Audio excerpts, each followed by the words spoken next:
Vamos iniciar então o capítulo 2. Eu vou começar a falar sobre níveis de teste. Eu falei rapidamente no módulo 1 sobre isso. Então aqui no módulo 2, de acordo com o syllabus, a gente vai aprofundar mais em detalhes. Os níveis de teste são grupos de atividades de testes que são organizados e gerenciados juntos. Para cada nível de teste é necessário um ambiente adequado. Então, o primeiro nível de teste é o teste componente, que é o teste unitário, né? Vai ser para testar classe, testar métodos. Depois do teste componente, eu tenho o meu próximo nível é o teste de integração de componentes, que é como um componente se comunica com o outro, se relaciona com o outro. Né? Eu posso ter uma função e dentro dessa função uma chamada para uma outra função, então, de certa forma, elas estão se integrando. Então, eu tenho o meu próximo nível, depois do componente, é a integração de componentes. O meu terceiro nível é o nível de teste de sistema, que é o que a gente mais conhece, né? Que aí geralmente é o testador que executa, enquanto componente, né, ou unitário, e o integração de componentes é o desenvolvedor, o de sistema é o próprio testador. O de sistema é aquilo que vai avaliar o comportamento do sistema de ponta a ponta. Então, o próximo nível seria de integração de sistemas, quando eu tenho dois sistemas integrados. Então, a integração também pode ser de sistemas e quem faz esse teste também é o testador. E por último, eu tenho o teste de aceite, que tem várias subcategorias, e o teste de aceite é no usuário. Geralmente é o usuário que faz esse teste. Então, quando ele me fala que para cada nível de teste é necessário um ambiente de teste adequado, então, por exemplo, no teste de componente, geralmente o desenvolvedor faz check-out do projeto na própria máquina, né? Então o ambiente de teste dele é sua própria estação de trabalho, né? A própria máquina dele. Então, para componente e teste de integração de componente, é a própria máquina do desenvolvedor. Para teste de sistema e teste de integração de sistemas, seria ali, geralmente tem um ambiente, né, para o testador executar os testes, não é a máquina dele, sim um ambiente ali simulado do ambiente de produção.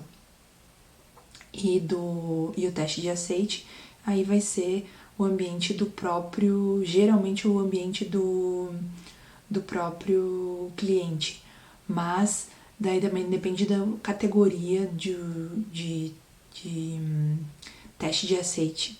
Pode ser que não seja no ambiente do cliente, mas geralmente é, né, no ambiente de produção ou simulado, para a maioria das categorias, exceto uma, mas a gente vai entrar em detalhes mais adiante. Então, o que acontece? Quando ele me dá os níveis de teste, ele me diz, ele está detalhando esses níveis de testes em relação à sua base de teste. Aliás, antes da base de teste, ele detalha em relação aos objetivos de cada teste. Depois ele me dá a base de teste, que é aquilo que eu uso como base, como insumo, digamos assim, para fazer um teste. Por exemplo, um exemplo bem simples de entender. Num teste de sistema, a minha base de teste vai ser a definição lá dos requisitos. Então, né, pode ser, independente da forma como esse requisito está expresso, seja em caso de uso, seja em história de usuário, isso vai ser a base de teste, vai ser aquilo que eu vou usar para preparar os meus testes. Quando eu for fazer um teste no sistema, eu vou consultar ali uma documentação onde me diga como o sistema deve operar. Então, eu sabendo como o sistema deve operar, eu sei que resultado eu desejo obter, então eu consigo preparar um teste. Então, essa é a minha base de teste, é aquilo que eu uso de base para preparar o meu teste. Depois da base de teste, eu tenho o objeto de teste. O objeto de teste é aquilo que de fato eu vou testar. Um teste do sistema seria o próprio sistema, não sei, talvez um módulo, enfim. Mas é aquilo que eu vou, de fato, onde eu vou executar o meu teste em cima. Depois ele me dá os defeitos e falhas típicas encontrados em cada nível. E por último, ele me dá abordagens e responsabilidades específicas, que daí são maiores detalhes sobre cada nível. Começando então um teste de componente, ele se concentra em componentes que são testáveis separadamente, né? Os objetivos, e aqui os objetivos para teste de componente, teste de integração, teste de sistema, os objetivos são praticamente os mesmos. Vocês vão perceber ao longo da minha leitura que é basicamente os mesmos objetivos. Lá no teste de aceite, que eu tenho um pouco menos de objetivos.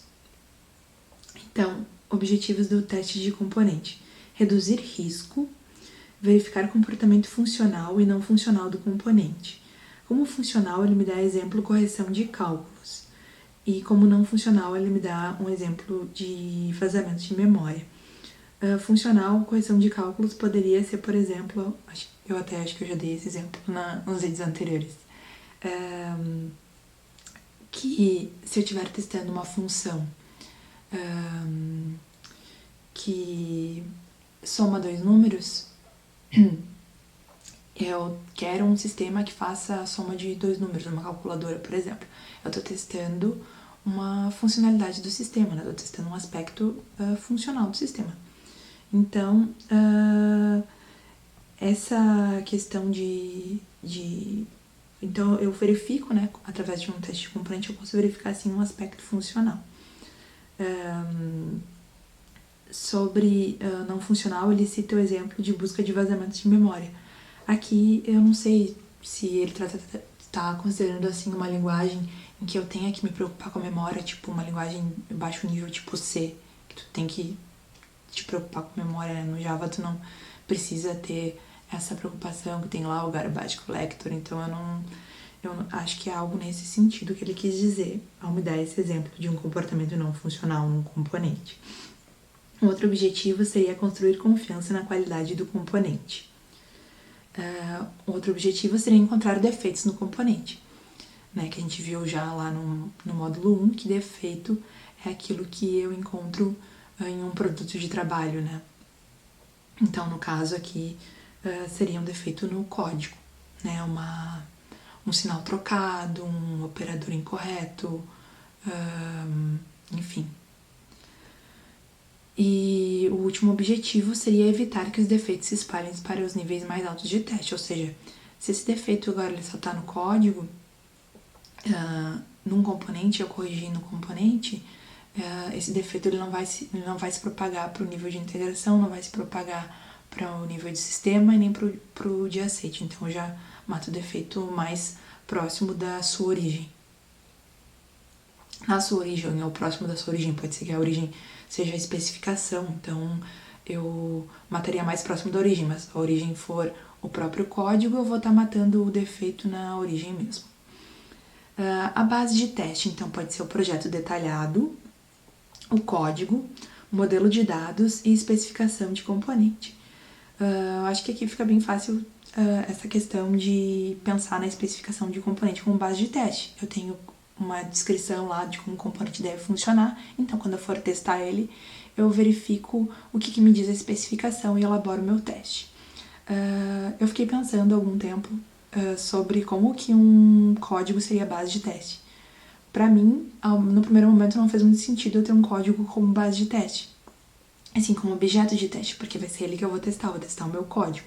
Eu não vou testar a especificação de um componente, a especificação do componente é um documento, então eu não vou testar um documento, eu vou testar o código, né, o componente.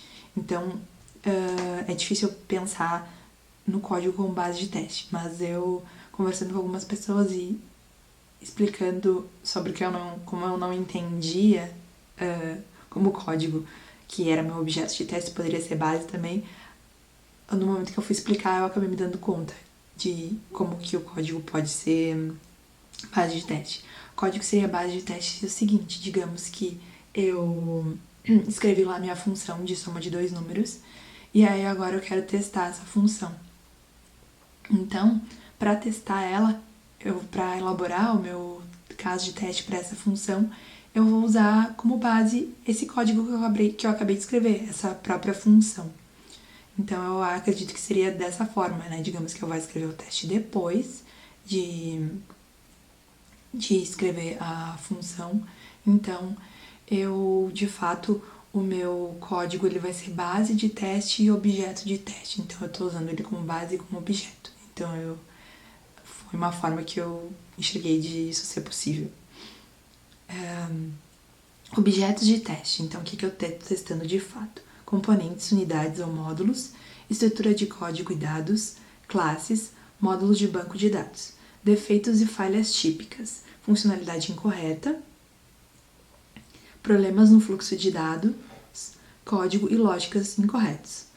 Os defeitos geralmente são corrigidos assim que encontrados, geralmente sem gerenciamento formal de defeitos, ou seja, né, eles não são documentados, como o próprio programador que faz o teste de componente, ele já localiza ali o erro, né? Ele faz o teste não passa, ele faz a depuração, né?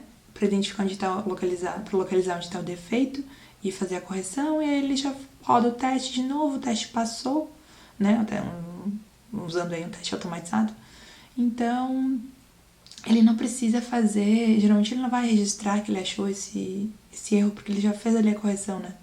O registro, não que tenha só o objetivo de fazer com que o erro seja corrigido, né? Pode ser uma questão de tu gravar até um histórico de erros encontrados, mas geralmente na prática não tem uma formalização desse defeito, né? Se a gente for considerar só a questão de que o objetivo de registrar defeito seja a sua correção, né? Claro que o objetivo pode ser, a questão de histórico pode ser um pouco maior. O teste de componente geralmente é executado pelo desenvolvedor que escreveu o código e obrigatoriamente requer acesso ao código que está sendo testado. Os desenvolvedores podem alternar o desenvolvimento de componentes com a localização e correção de defeitos. Geralmente executam os testes após quantificarem um componente. Porém, é possível escrever os casos de teste de componentes automatizados antes da codificação. Exemplo é o TDD. Então, o que é o TDD? Que é o teste é o desenvolvimento orientado a testes. Digamos que eu sei que eu tenho que fazer uma função de soma, não fiz ainda a minha função de soma. Então, primeiro eu escrevo o meu teste que vai testar essa função de soma, que ela não existe ainda, mas primeiro eu escrevi o teste. Então, o que eu faço? Eu vou chamar uma função que ainda não existe, a função soma, faço uma chamada da função, e aí eu vou atribuir 2 valores, que são os valores que eu quero somar. Vou atribuir 3 e 3. Vou passar por parâmetro, né, para a função, que ainda não existe. Na linha de baixo eu vou usar um assert, vou comparar o resultado o retorno dessa função que eu chamei, né, que ainda não existe, e vou comparar com 9, né? Com 9 não, com 6. Não, soma, não é multiplicação. Então, quando eu tô enviando os valores 3 e 3 de soma, o resultado que eu espero obter é o 6. Então, eu vou comparar se o resultado que essa função está me retornando quando eu passo 3 e 3 é 6. Então, eu vou executar esse caso de teste.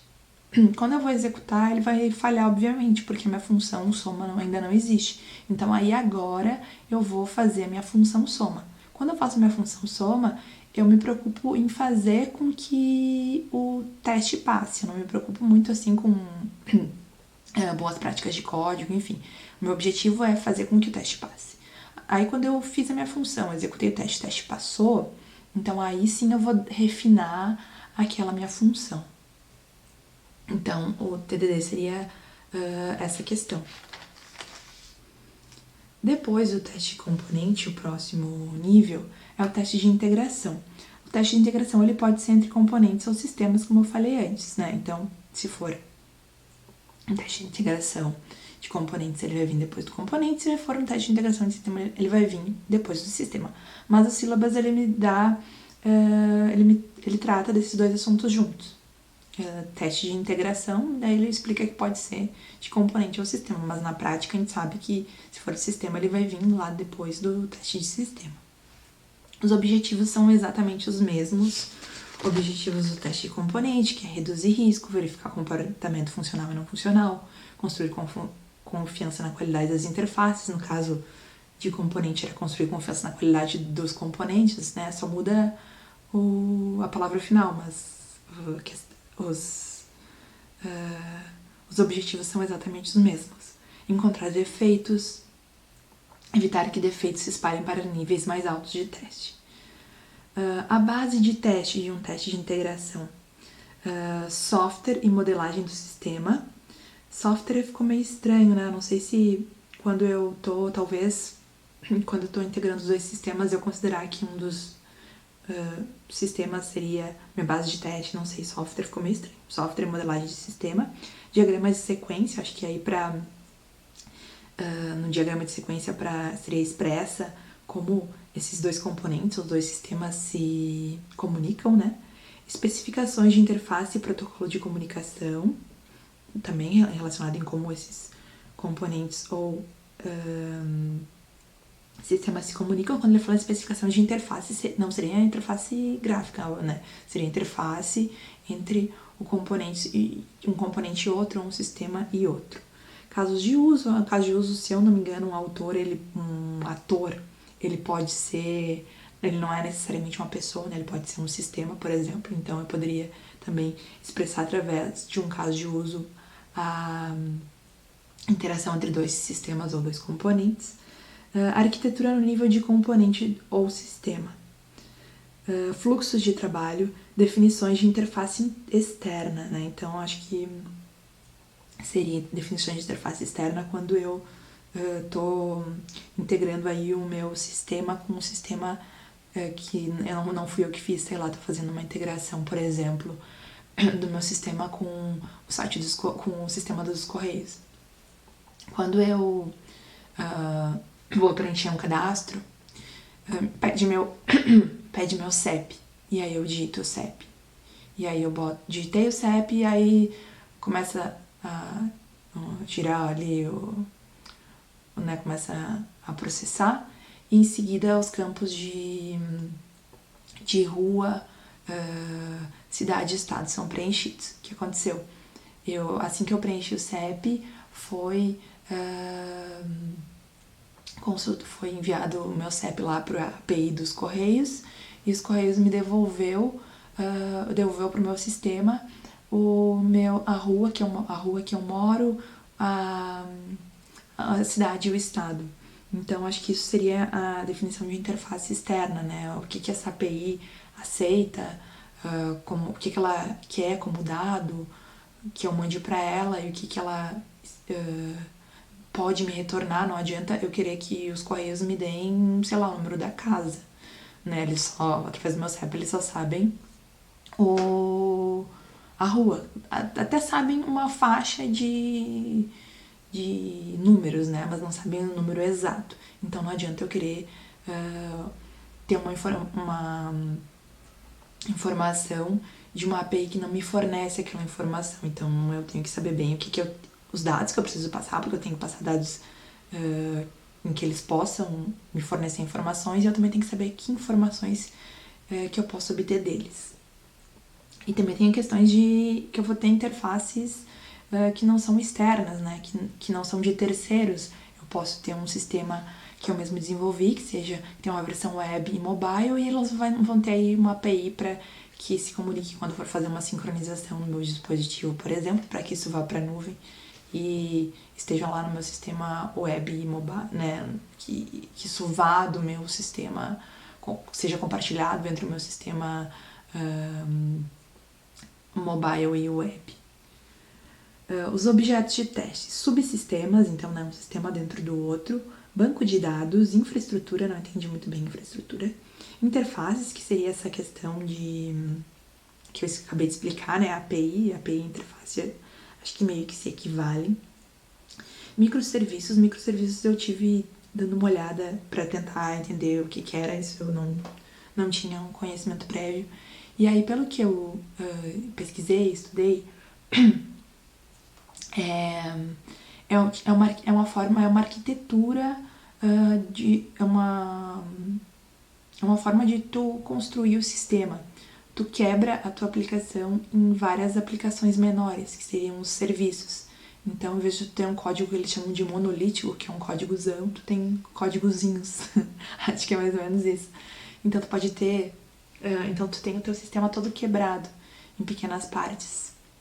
Então, isso facilita quando tu vai atualizar o sistema, né? Tu não tem que atualizar todo uma caralhada de coisa, tu atualiza só aquele pedacinho. Tu pode ter banco de dados independentes, né? Para cada microserviço, tu pode ter uma linguagem de programação para cada microserviço, só que esses microserviços eles têm que estar integrados entre si. Então, um teste de integração também verifica essa integração desses microserviços para que eles se comuniquem e tudo funcione bem. Defeitos típicos e falhas para a integração de componentes. Aqui ele faz uma separação. Dados incorretos, dados ausentes ou codificação de dados incorreta. Sequenciamento ou temporização incorreto de chamadas de interface, incompatibilidade de interface, falha na comunicação entre componentes, falha de comunicação não manipulada ou tratada de forma errada entre os componentes, suposições incorretas sobre o significado, as unidades ou o limite dos dados que estão sendo transmitidos entre componentes. Defeitos e falhas típicas para a integração de sistemas. Estruturas de mensagens inconsistentes entre sistemas, dados incorretos, dados ausentes ou codificação de dados incorreta, incompatibilidade de interface, falhas na comunicação entre sistemas, falha de comunicação não manipulada ou tratada de forma errada entre sistemas. Aqui eu acho que é o seguinte, uma falha de comunicação não manipulada, por exemplo, se eu for lá digitar meu CEP e o site do correio estiver fora, o sistema do correio estiver fora, deve ter uma tratativa no meu sistema de que deixe o usuário preencher manualmente aqueles dados de endereço, ou ainda uma mensagem para ele, tente novamente inserir seu CEP, não foi possível consultar o site dos correios para determinar seu endereço, enfim, algum feedback para orientar o usuário tem que ter. O sistema não pode simplesmente, por não ter conseguido se comunicar com o sistema dos correios, simplesmente apagar os dados do cadastro, estourar um erro e impedir que o usuário siga preenchendo aquele formulário. Enfim, alguma tratativa tem que ser dada naquela situação. Então, acho que, né, isso seria um exemplo de uma falha de comunicação não manipulada ou tratada de forma errada entre sistemas. Suposições incorretas sobre o significado, unidades ou limite dos dados que estão sendo transmitidos entre esses sistemas. Então, tem várias coisas, né? Tem a questão de quando eu for digitar o CEP, talvez o correio tenha um formato que ele espere receber aquele dado. Sei lá, seja o CEP sem o tracinho, seja o CEP só com números, digamos que seja assim que o correio espera receber. Então, por mais que meu usuário digite com traço, eu tenho que manipular isso lá no código para que chegue sem o traço para o correio, para que funcione o preenchimento do endereço. Então, são esses tipos de falhas que dá para identificar aí durante um teste de integração. E é muito parecido também na questão do componente, porque também tu vai trabalhar, até esse exemplo que eu dei, que tu espera que seja sem um traço, então tu vai ter que ter ali uma função que tire o traço, né, do CEP para que tudo funcione. Então seria algo nesse sentido.